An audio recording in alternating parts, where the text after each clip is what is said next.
Hello everyone, welcome to our YouTube channel. अब देखो 15 जून मतलब कल एक पब्लिक नोटिस इशू हुई है एनटीए की तरफ से।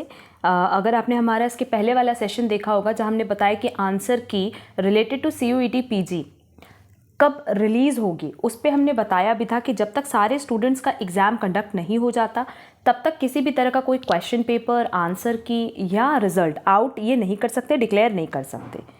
तो अब उन स्टूडेंट्स के लिए इन्फॉर्मेशन है जिनका एग्जाम नहीं कंडक्ट हो पाया 5 टू 17 जून के बीच में। अब बेसिकली हम लोग जो तैयारी कराते हैं वो एमकॉम एंट्रेंस एग्जाम के लिए कराते हैं। एंड एमकॉम एंट्रेंस एग्जाम की अगर बात करें तो पेपर कंडक्ट हुआ था 5 जून को। तो कुछ स्टूडेंट का क्योंकि एडमिट कार्ड इशू नहीं हो पाया था, उसकी वजह से उनका एग्जाम 5 जून को कंडक्ट नहीं हो पाया था, तो उनके लिए पब्लिक नोटिस इशू की गई है। इस पब्लिक नोटिस में देखो लिखा गया है कि kind attention of the candidates of CUET PG 2023 who could not be accommodated between 5 to 17 June. लिखा है the NTA is conducting the CUET 2023 from 5 to 17th June for more than 8.33 lakh candidates in about 245 cities throughout India and abroad in CBT mode. There are 44,079 candidates who could not be accommodated in the advertised date sheet. The examination for all these candidates will now be scheduled from 21st to 23rd June और hopefully हो सकता है 24 to 25th June. For these candidates, the schedule of the aforementioned examination will be uploaded on the NTA websites.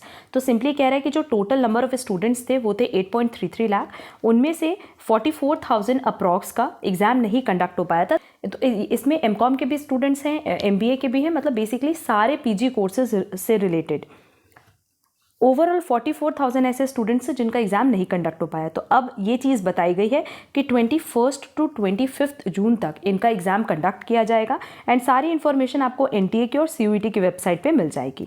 अच्छा, कुछ students जो north east से related हैं, क्योंकि नॉर्थ ईस्ट में भी ना बहुत सारे इशूज़ चल रहे थे जिसकी वजह से स्टूडेंट्स एग्जाम नहीं दे पाए, तो उनको नॉर्थ ईस्ट में तो एग्ज़ाम नहीं कंडक्ट किया गया था, बट उनको ऑप्शन दिया गया था सिटी के बाहर कहीं एग्जाम देने के लिए।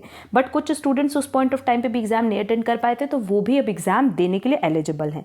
The candidates belonging to the north eastern states whose examination centre was given outside the state and who could not travel will be accommodated in the examination schedule of the left out candidates based on the request received in the email address. तो आप simply क्या करोगे, क्योंकि आपको पहले तो admit card issue हो चुका है, ठीक है, बट अगर आपने एग्जाम नहीं दिया है, आप स्टेट के बाहर जा करके अगर एग्जाम नहीं दे पाए हो, तो आपको इनको ईमेल कर देना है। इस ईमेल एड्रेस पे आप ये मेंशन कर देना कि आप लेफ्ट आउट कैंडिडेट्स हो, मतलब आपने एग्जाम नहीं दिया था, तो उसके बेसिस पे ही आपको भी एडमिट कार्ड इशू कर देंगे। And the foresaid examination will also be rescheduled at the centers where the examination could not be conducted due to the cyclone in Gujarat. अब गुजरात में भी कुछ जगह पे ये due to cyclone examination conduct नहीं कर पाए थे, तो वो उनके लिए भी अब एग्जाम कंडक्ट होगा, ठीक है। अपार्ट फ्रॉम दिस, अगर किसी भी तरह की आपकी कोई क्वेरी हो तो आप ईमेल कर सकते हो या उनको कांटेक्ट कर सकते हो 7 to 7 के बीच में। एंड एनटीए की भी वेबसाइट दी है, सिंपली आप इनकी वेबसाइट पे विजिट कर सकते हो जिससे आपको सारी इन्फॉर्मेशन मिल जाएगी। एंड अगर कोई भी इशू है, कोई भी इशू रेज करना है तो आप इनको मेल कर सकते हो या कॉन्टैक्ट कर सकते हो, ठीक है।